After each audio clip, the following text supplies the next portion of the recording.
Fazendo uma análise básica e é uma análise e uma crítica ao mesmo tempo. Há jornalistas formados para a área da política. Há jornalistas formados para a área do desporto.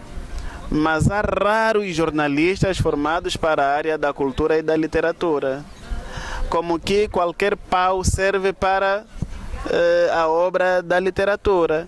Quando isto acontece, vão consagrando livros baratos. Aqui, quando digo baratos, não é na questão de preço, mas na questão de conteúdo. E quando isso acontece, vamos ter leitores também fracos. Leitores há, mas os bons é que não. A maior parte dos professores quase que também não leem. Por inerência disso, também tem dificuldades de sugerir bons autores. Então, aí vamos falhando. Portanto, não é só dizer que não temos público leitor. Temos, porque leitor, todo aquele que lê é um leitor. E o que é que a gente... Quando nos passam uma receita médica, a gente lê, e isso faz de nós leitores. Quando nos dão assim o xarope, precisamos ler aquela bula, e isso faz de nós leitores. Então, dizer que não há leitores é um pouco arriscado. Agora, leitores direcionados, leitores preparados, porque é preciso preparar também o leitor. É preciso preparar. Se eu trazendo aqui livros de autoajuda, quase que muita gente lê. Quando vamos ao Facebook, por exemplo, há muitos leitores, mas agora, será que eles estão capacitados a interpretar uma mensagem codificada? Não, se não estão preparados é porque alguma coisa está a falhar, é porque as universidades, ou seja, os professores, não andam a ensinar textos acertados, e a mídia também vai promovendo coisas baratas. Então é preciso que a instituição literária funcione. Não se deve atribuir a culpa a um só lado. É preciso que se distribua o mal pelas aldeias. Devemos ter escritores em prontidão, escritores bons, e depois ter também professores capacitados para formarem bons leitores, e a mídia também publicitar coisas boas. Só assim é que a coisa avança. Eu gostava de saber, em relação, acho que é um pilar muito importante e quase que inexistente cá na nossa sociedade. Os revisores. Nós temos, é possível eu dizer, ou seja, eu contratar um revisor que faça a correção dos meus textos em casa e levar somente à editora. Como é que funciona essa questão dos revisores? A editora deve ter um pacote completo. Deve ter um pacote completo. Mas ultimamente... Desculpa por cortar. Eu já entreguei 2, 3 textos a um jovem para corrigir, mas depois no final eu senti que, ponto, cortou uma alma do texto. E também tens alguma coisa a dizer em relação a isso, o trabalho dos revisores mesmo? Até que ponto é que eles não podem cortar algumas coisas que podem tirar a alma do texto? As editoras têm linha editorial. O contexto que se vive cá em Angola, o contexto que se viveu pelo menos até há uns 3 anos, era um contexto tirano e déspota, no sentido de que quem falasse, de quem não tivesse um texto laudatório, esse não publicava. E pode traduzir laudatório, isso? Laudar é um texto a louvar uma determinada personalidade. É nesse sentido que apareceram muitos bajus, ou seja, muitos bajuladores. Um texto que não falasse bem do regime ou do seu do seu presidente, então esse texto tinha muitas dificuldades de ser publicado. E o que acontecia? As editoras também eram fiscalizadas, que quem publicasse um texto que estivesse à margem dos objetivos do executivo, então também era penalizada. É nesse sentido que os revisores iam alterando os textos, tirando a alma tirando a essência de muitos. E é também nesse sentido que perdemos muitos cérebros, porque alguns, tentando publicar aqui, tinham muitos cortes, então preferiam dar a um revisor particular, um revisor particular ou então neutro. Esse mantinha a fidelidade do texto, mas ele aqui não conseguia publicar. Daí que muitos preferiram publicar no exterior. Temos o caso, por exemplo, penso que é Pena Tinta ou Tinta da China, uma editora que foi publicando muito no Brasil, autores que aqui em Angola eram marginalizados, mas lá eles conseguiam sair. Então, o editor, ou seja, a editora deve ter editores, deve ter revisores linguísticos, deve ter paginadores, enfim. Mas quando essa editora, e muitas aqui em Angola tem apenas fins lucrativos, então quanto mais rápido sair, melhor. Há, por exemplo, uma editora que não adianta citar aqui o nome, que alguém, ou seja, vou até contar o exemplo, vou trazer aqui duas. Uma, entretanto, já está extinta. Eu fiz a correção de um livro que eu achei que estava extraordinariamente bem escrito. Mas quando foi remetido àquela editora, o que os editores disseram foi que, por ser a primeira obra do autor, estava muito bem trabalhada, então ele precisava desfazer aquele português rebuscado, aquela subjetividade. Nesse sentido, não era a escrita dele que estava péssima, não, eram os editores que não estavam à altura daquele texto. Um outro caso é de alguém que queria publicar a sua dissertação de mestrado, mas havia muitos erros. E como eu cobro por páginas, então não é pronto, é que ninguém se intimide, não é grande coisa, mas é só para viver do meu suor, até bíblico. Sim, então essa pessoa decidiu ir para uma editora e a editora disse ok. Na verdade há muitos erros, mas vamos publicar essa primeira edição porque a correção deverá ser feita na segunda edição. Eu achei aquilo uma aberração, tanto é que preferi corrigir a custo zero. Preferi corrigir a custo zero porque era obra de um amigo.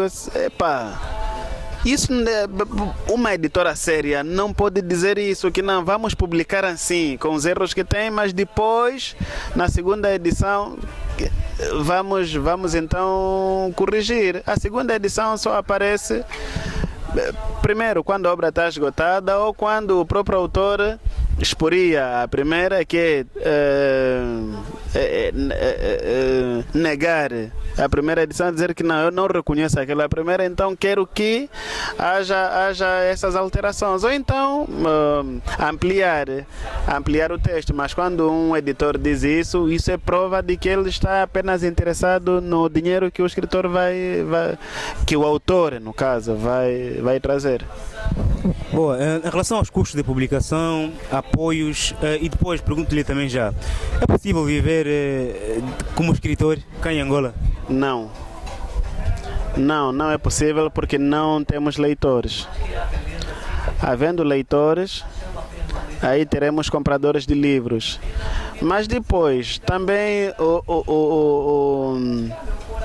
a edição de livros cá em Angola é muito cara ainda, é muito cara mesmo. Tanto é que as editoras mais conceituadas, as poucas que eu conheço, se forem elas a subvencionarem um livro, o autor fica apenas com 10% da venda da capa. Ou seja, se a editora custear o livro todo, ou seja, o aparato todo, a cada venda, o autor fica apenas com 10%. Se o livro custar 3.000 kwanzas ou 30 euros ou 30 dólares. Quanto é 10% de 3.000 kwanzas? É pouco dinheiro. Quanto é que ele, quantas cópias ele terá de vender para conseguir 300.000 kwanzas? São muitos livros. Será que temos leitores para isso? Então não.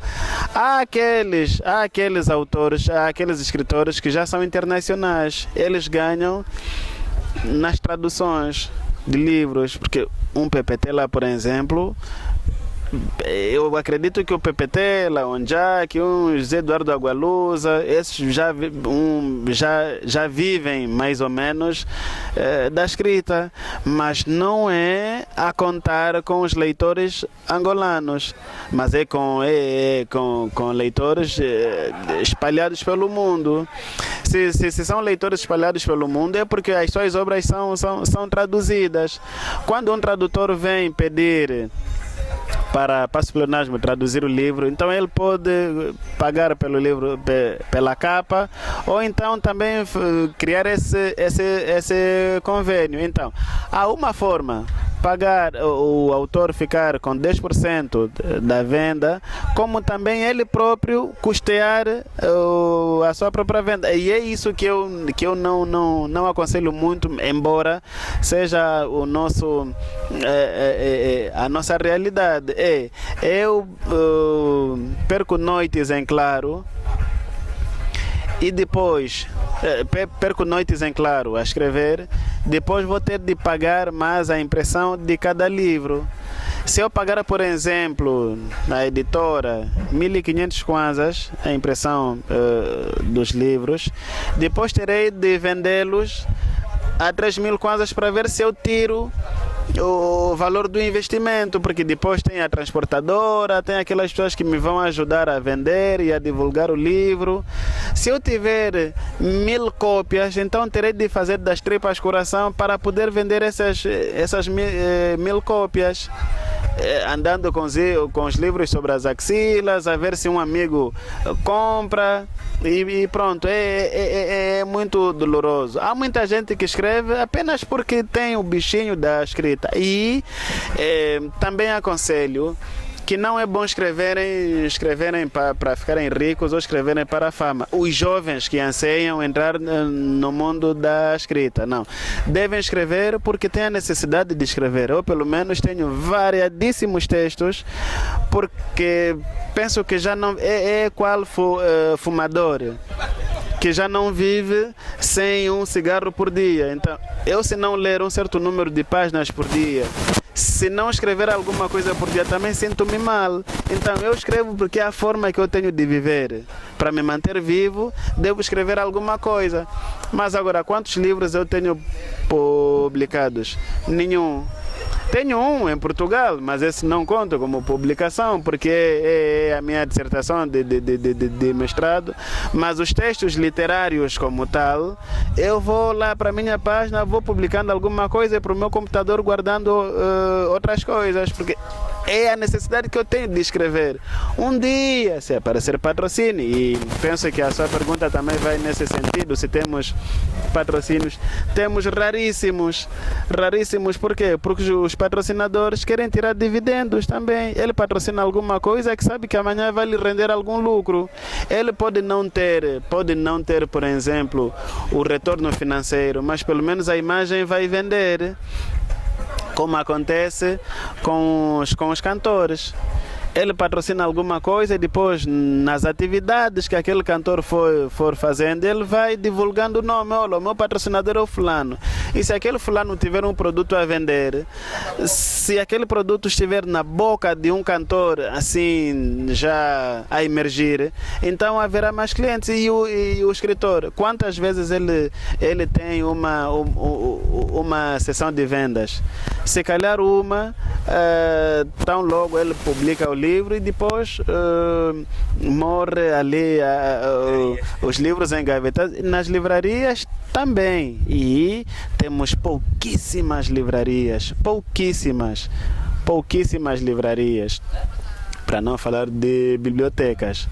As bibliotecas mesmo já que são raras.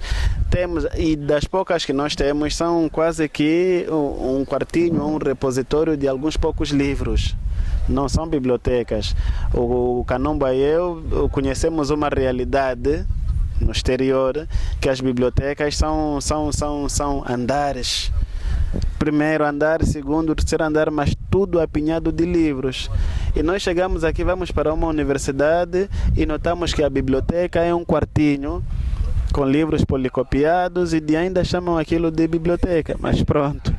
E as livrarias, nós temos aí, as livrarias se passarem de 3, 5 mil livros, já é uma coisa para colocar no Guinness Book, porque é um recorde. Não deveria ser assim, não deveria. É nesse sentido que é difícil alguém viver da escrita. Se alguém disser que vive da escrita, é porque vive lindamente mal.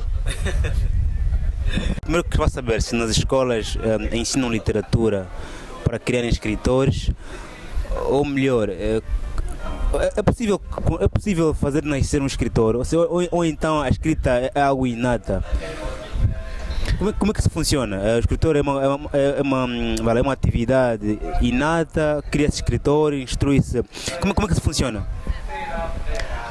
Vou responder isso de uma forma muito diferente. Temos o caso de Cristiano Ronaldo e Messi. Alguém nasceu para o futebol, que é o Messi. E o Cristiano, para ser o que é, ele trabalha bastante, mas teve pessoas certas no seu caminho. Estão todos no estrelato. Na escrita acontece o mesmo. Não basta ter o bichinho lá, mas é preciso conhecer as técnicas, é preciso aprimorar as técnicas, e a aprimoração dessas técnicas passa essencialmente por termos mestres. E os mestres podem ser mudos, físicos em termos de espaço, ou então um professor. Quando digo mudos, são os livros. O escritor também deve ser assim. Não basta nascer com aquela veia de escritor, é preciso que ele vá aprimorando cada vez mais, ou seja, reinventando-se com leituras e com vários trabalhos oficinais. Há quem publique um livro de 300 páginas, mas tenha rasgado 900 páginas. E é isso que muitos, parece-me que não fazem. Tudo que escrevem acham que está certo. Eu às vezes sinto-me frustrado porque chego, escrevo alguma coisa, não é, apago. Escrevo outra coisa, não é, apago. Escrevo outra coisa, não é, apago. E lá o dia acaba. Mas a pessoa dá conta que não produziu. Não produziu assim em termos de resultados físicos, mas em termos de experiência, porque a partir do momento que a gente dá conta que não, isto não é aceitável para os outros, é um certo nível de maturidade que a gente alcança. Então, há aquele que se acha que tenha nascido escritor, que são casos raros, então esse se vai acomodando. É o caso de um aluno inteligente e um aluno dedicado. O inteligente, se não se dedicar, morre no indecifrável. Já o apático, mas que é dedicado, este consegue ter bons resultados. Portanto, podemos dizer que quem já nascer escritor, sorte a sua. Mas é preciso que se criem escritores, sim, tendo bons formadores, tendo bons autores também, porque os bons autores é que vão evitar o interesse de outros, por enquanto leigos, que depois então poderão enverdar nesse ramo da escrita. Portanto, nasce esse escritor com alguma raridade, mas a maior parte deles é mesmo pela formação. É verdade que tem se dito que filho de peixe, peixinho é, né? Embora eu diga que filho de peixe sabe nadar, né? Porque filho de presidente não é presidente, mas provavelmente saiba governar. Então, não é bem verdade que filho de escritor é escritor. Filho de escritor sabe escrever a partida, mas é preciso que ele consiga aprimorar a escrita. Muito obrigado, mestre David Calivala, por ter aceito o meu convite à Magna Entrevista. Esse espaço é seu, porque, como eu tinha dito já em off, que desde Lisboa que eu pus na minha agenda daqui a ponte. Este indivíduo tem de passar por cá. espero contar consigo nas próximas edições, tanto em Angola como em Portugal. Muito obrigado. Tem alguma coisa a dizer a este público? Primeiro devo retribuir a gratidão. Há também um prazer da minha parte, porque somos mais de 24 milhões de angolanos. O projeto Aula Magna, que já passou em 3 países que eu saiba, né? Angola, Portugal e Espanha, e em variadíssimos lugares, ter selecionado este Lubitanga, é porque se calhar também significamos alguma coisa. Nesse sentido, também só agradecer e depois parabenizar o projeto. Muitas vezes nós, quando vemos alguém assim com uma ideia inovadora, nós ficamos, mas onde é que se quer chegar? Será que isso tem pés para andar? E depois, quando vemos a crítica que é feita, e aqui refiro uma crítica não só a coisas negativas, mas senão aquilo que é dito de forma positiva, aí começamos a dar mais, ou seja, a coisa começa a ter mais consistência. Então, é nesse sentido que eu venho parabenizar este espaço de Aula Magna e o seu mentor, Joaquim Canumba, e o PSTQ PhD que nem tem, pronto, se é PhD em potência, ok, sei que é um doutorando, né? Pronto, então está de parabéns nesse sentido, e depois dar também aqui ao estimado telespectador, aquele que anseia enveredar para o mundo da escrita, dizer que não é um mundo fácil, não é um mundo fácil.